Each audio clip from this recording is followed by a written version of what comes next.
tardes. Gracias a Flor por la invitación nuevamente. Como le había dicho a Flor, en este momento voy a manejar tanto los cuidados paso a paso como mostrar los equipos, porque sería repetir una cosa con la otra y gastaríamos doble tiempo. Entonces, vamos a hablar de fisiología. Dos puntos importantes de fisiología es pHimetría y manometría. Vamos a tomar en cuenta la pHimetría. Lo más importante de pacientes que vienen para una pHimetría es realizar una historia clínica adecuada. ¿Por qué adecuada?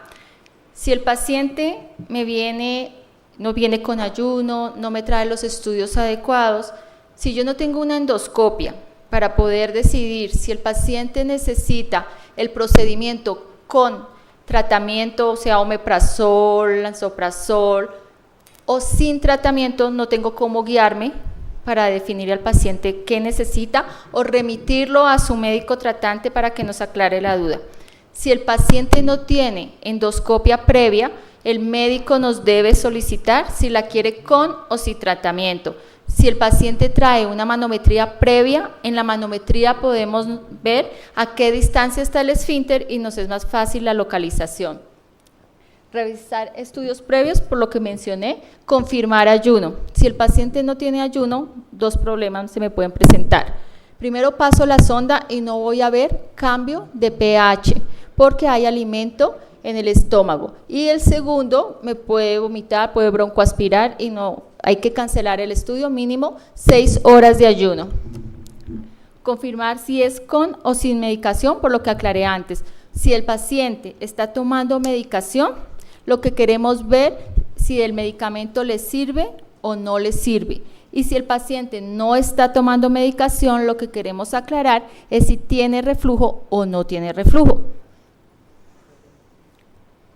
Los materiales para realizar un procedimiento son los que encontramos a continuación, que es la solución buffer con pH 4, solución pH 7, alcohol, catéter, equipo, tarjeta, pilas y los elementos para pasar la sonda, que es el agua, vaso, pitillo, esparadrapo para fijar, la lidocaína para pasar la sonda. Si se va a realizar pHimetría con impedanciometría, no utilizamos lidocaína, la humedecemos y pasamos la sonda. Aquí vemos una de las sondas que utilizamos. Siempre debemos tener en cuenta que la fecha no esté vencida, que esté en buen estado, que no se hayan mojado los conectores en el momento de la calibración y tener todo listo en el momento de pasar la sonda. Importante en la pHimetría es que los datos que estén en la tarjeta sean los adecuados. Cuando nosotros estamos bajando la información a la tarjeta y estamos metiendo esta información y nos equivocamos, es mejor no resetearla. La digo por experiencia, borramos toda la información y corregimos, porque después no nos baja o no nos graba. Tenemos que meter en la tarjeta el catéter que vamos a usar, si es de impedancio, si es infante, si es pediátrico, adulto, de doble canal o solo es pHimetría convencional y no impedanciometría, antes de poner la tarjeta acá, porque después en el momento de calibración, si no nos coincide con el catéter, perdimos todo el tiempo anterior y no nos va a dejar calibrar. Colocación del catéter. Después de haber colocado ya la tarjeta, que la observamos acá, conectamos el catéter adecuado. Como les digo, hay diferentes tipos de catéter, tanto de pHimetría, impedancio, si es adulto, si es de un canal o doble canal.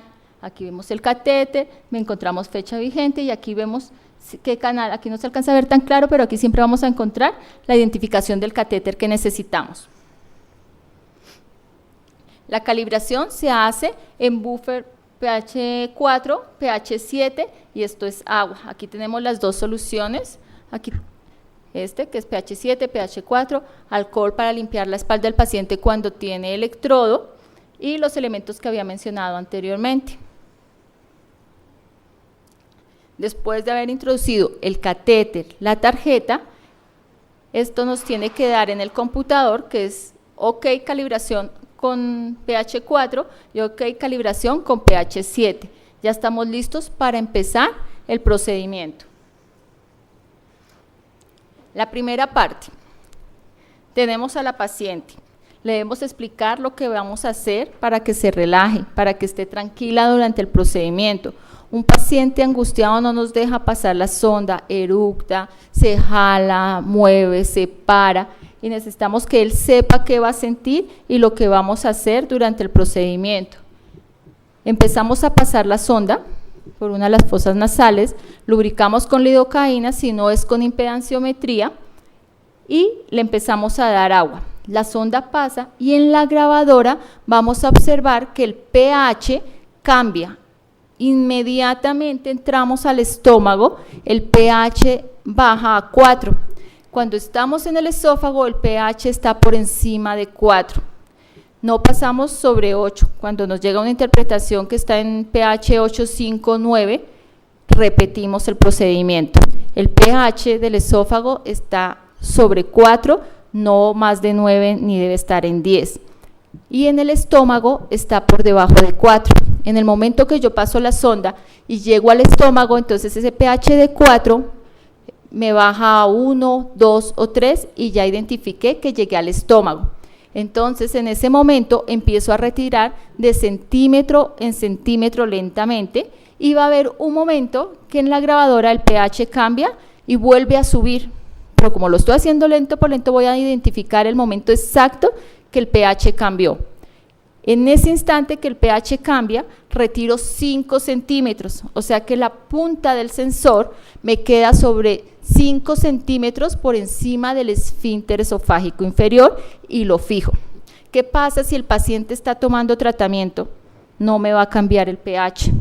Entonces lo tengo que dejar por distancia. Una distancia por un estudio que se había hecho en la unidad, quedamos en que más o menos queda entre 35, si el paciente es muy alto quedará en 37, pero un promedio de distancia es 35. Hay doctores que solicitan de doble canal y un sensor intragástrico. Este sensor intragástrico se coloca cuando el paciente está tomando tratamiento. Queremos ver el reflujo y cuánto hay de inhibición de ácido dentro del estómago. Si el paciente no está tomando ningún antiácido, no tiene sentido dejar un sensor en el estómago. Después de haber pasado la sonda al paciente, se la colocamos en un estuche y le vamos a explicar, se lo hemos fijado con esparadrapo micropor, como lo notamos acá, se le pone uno aquí en el cuello y aquí va la grabadora en su estuche. Esto es lo que se lleva el paciente a la casa, con algunas recomendaciones que ya se las voy a mencionar. Empezamos. A veces el paciente queda tan asustado con la sonda que en el momento de la explicación solo pone cara de angustia y siente que no va a entender. Después de haber explicado, nos dicen que por favor hagamos entrar al familiar. No tenemos ningún problema en explicarle tanto al familiar como al paciente, que son los que van a estar en la casa. Entonces, ¿qué se le debe explicar al paciente? ¿Qué dieta, qué actividades debe hacer, que ya se las voy a mencionar, y qué botones debe oprimir en la grabadora? La grabadora tiene el botón de acostarse, levantarse, iniciar a comer, terminar de comer, síntomas. Son los botones que se le explican, que en este momento no se alcanzan a ver, pero es lo que está ahí en la grabadora. Y esta es la tarjeta que se le entrega al paciente para que la maneje en la casa. Los datos del paciente que los vamos a utilizar al siguiente día cuando nos llegue el equipo y bajemos la información en el computador. Entonces, en esta parte es muy importante tener los datos claros porque es como nos va a quedar a nosotros en el registro, o la persona que va a bajar la información debe ir si es con o sin tratamiento, si es con impedancio o sin impedancio, su EPS, nombre completo y teléfono, porque si no tenemos el teléfono no tenemos cómo llamarlo para decirle que el informe sirvió o no sirvió, o si tenemos alguna inquietud en el registro. En esta parte vamos a encontrar una casilla que es de la hora, otra de las actividades que es a qué hora se acuesta y a qué hora se levanta, a qué hora se inicia a comer y termina de comer, y acá en esta parte son los síntomas. ¿Qué queremos saber con los síntomas?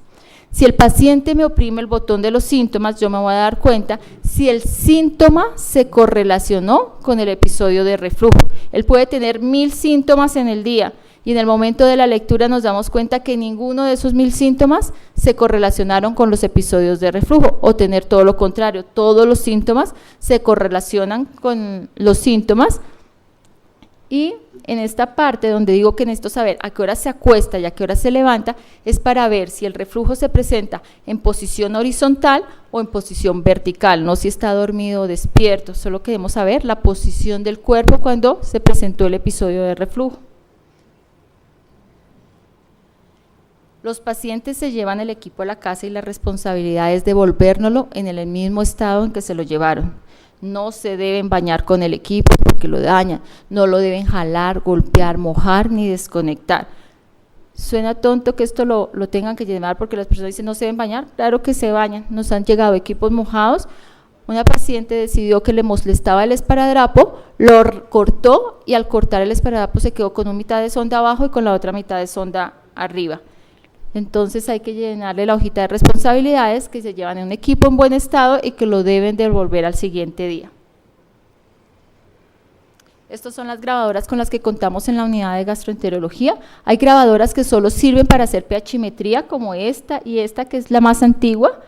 Y estas dos grabadoras nos sirven para hacer tanto pH-metría solita como pH-metría con impedanciometría, por eso la importancia de saber qué catéter vamos a introducir y qué datos vamos a meter en la grabadora. Después de que ha llegado el paciente y se retira la sonda, ya bajamos esta información a un computador, dejamos el registro que va a salir más o menos así nos salen con los episodios que el paciente, para que el médico lo analice y se le pueda entregar el informe al paciente.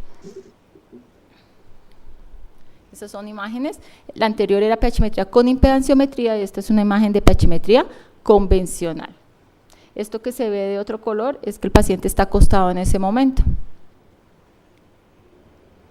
Ahora vamos a hablar de manometría alta resolución. En la unidad hacemos tanto manometría convencional, que es con un catéter de agua, y uno de estado sólido, que es manometría de alta resolución. También se hace manometría con impedanciometría. La diferencia de las dos es que con manometría de alta resolución se pasa la sonda al paciente y se deja ubicada. Ya no tenemos, pasamos el equipo, nos pide la talla del paciente y con la talla del paciente nos dice lo debe introducir a 48 centímetros, a 50 centímetros y después de introducirlo no hay que movilizarlo. Donde nos queda vamos a ver tanto el esfínter esofágico inferior, el esfínter esofágico superior y toda la motilidad del cuerpo esofágico.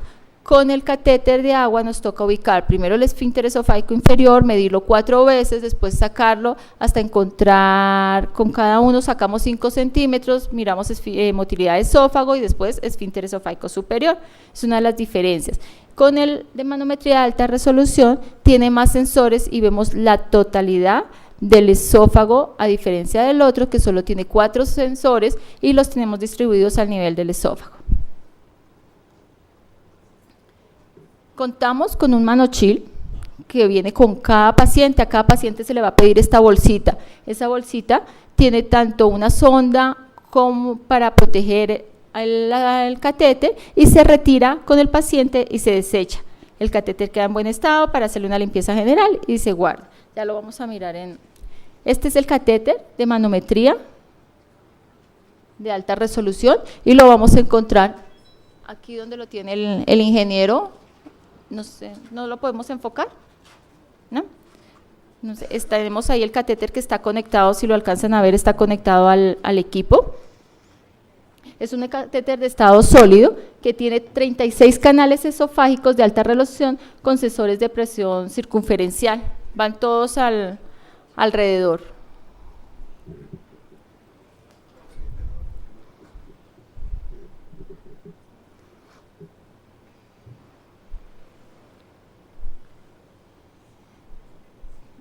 Para observar ese es.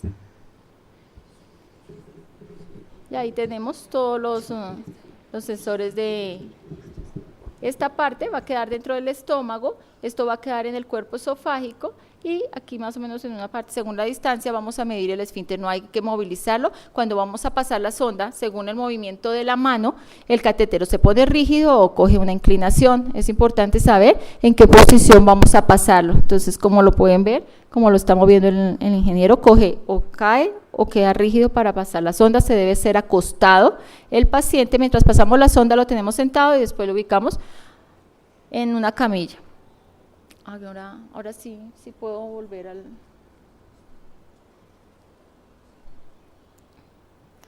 Manera como se deben conectar.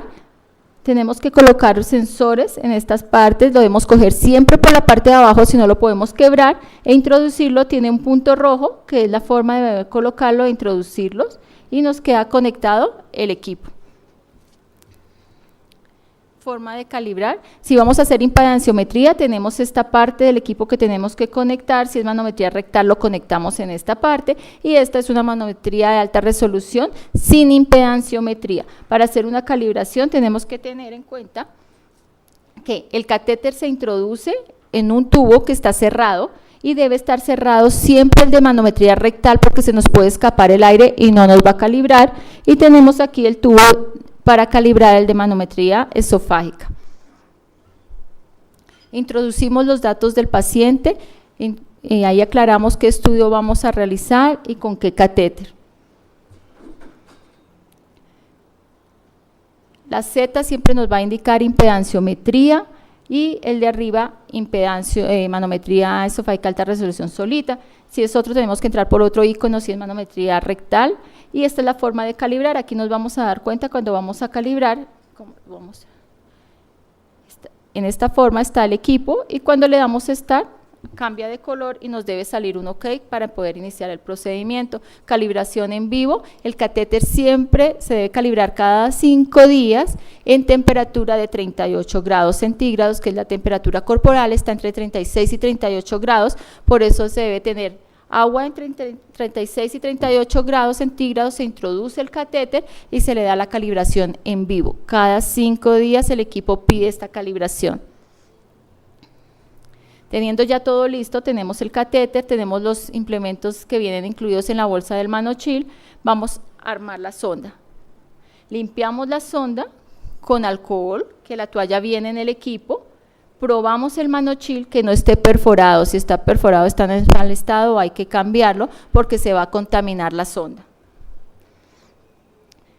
Si está en buen estado, lo soltamos, pasamos talco que viene en el Manochill y empezamos a pasar la funda. Esta funda se fija, se le retira el aire con este tubito que vamos pasándolo desde la punta hasta arriba y se sella. Si no se retira el aire, quedan burbujas dentro del capuchón. Como arriba quedó sellado y abajo está sellado, apenas se le pasa al paciente esa burbuja de aire, sube y baja, sube, dando una interferencia y pudiendo decir que el paciente tiene alguna anormalidad en la motilidad del esófago, y lo que pasa es que está mal armado o dejamos aire en la funda.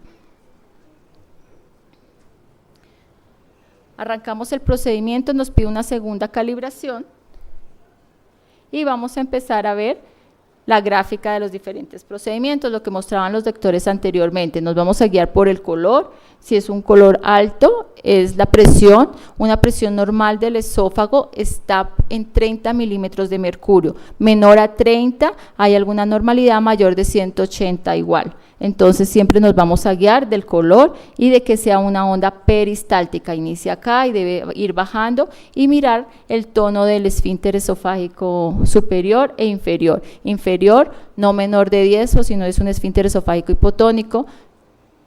Y aquí veríamos las ondas, que son unas ondas peristálticas, debe aparecer una, la siguiente, y relajación del esfínter.